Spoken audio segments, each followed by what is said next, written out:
I wouldn't be here without my support system. So first and foremost, thank you guys. I love each and every one of you for being part of my recovery. I wouldn't be here again without you guys.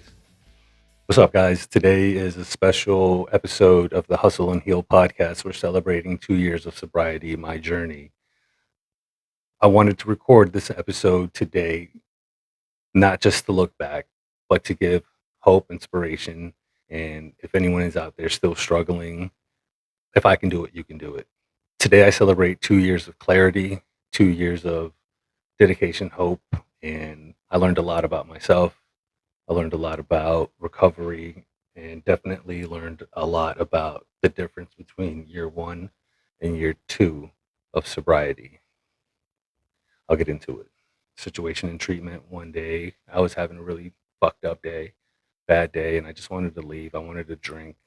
The fucked up thing about that is there's a liquor store right across the street from the treatment center that I was at in Orlando. So I would stare at it every day. But I was having this really hard time, really hard day, and a friend of mine would come and be like, "Hey, I can see you're struggling. You're going through something." And my only advice is, you know, one day at a time. And if you can get to your bed, your room at the end of the day, you made it.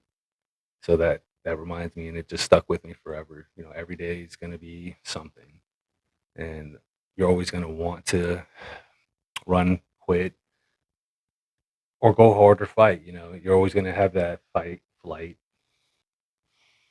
So to me, it's just stay, stay in your lane. You know, I'm in recovery. I got to put it first, or I lose everything. That's my lane. I got to stay humble, stay accountable. Sounds stupid. I'm going to go to a meeting today. I haven't been to a meeting since my last group counseling. Some people would call it ghosting. Would it help me more? I don't know. Maybe I should start incorporating meetings more. But personally, I just been not drinking. That's the only thing I've been doing. I'll go through a struggle, I'll go through a hard situation, and I just won't rely on an alcoholic. I'll fucking drink. I just won't drink. Whatever you have to do to cope in the healthiest manner. And I'm not gonna lie, I've coped in some dirty methods. But I know myself. It's the alcohol. It's 2 years. It's knowing where I've been and knowing where I'm at now.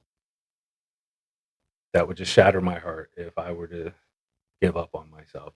So many days, so many times I've thought about of you know giving up and going back. But today I sit grateful that I didn't, you know, fall into those moments. You don't want to make a permanent decision on a temporary emotion. And for the longest, I was operating on that that preset of my emotions supersede my intelligence, and I can't operate functionally. I let the emotion handle you know direction I'm going in. Either way, it's been a grateful, humbling journey. I learned a lot about myself. And I've been through a lot of treatment centers. Every time I come out of a center, I'm your model treatment patient. All seven bells and ready to go, and then the world slaps you in the face like we're still here and wake up. So I just remind myself daily, how bad do I want it? How bad do you want this, Daniel? Other than that, I appreciate my support system. Big shout out to my support system. I couldn't be here without you guys. That being said, I do this and I couldn't be here without you guys. So to anyone and everyone that's been part of my recovery, thank you. I love you. I appreciate you. And if you're going through something, struggling and need help, reach out to anyone. Don't sit with it. If I can do it, you guys can do it too.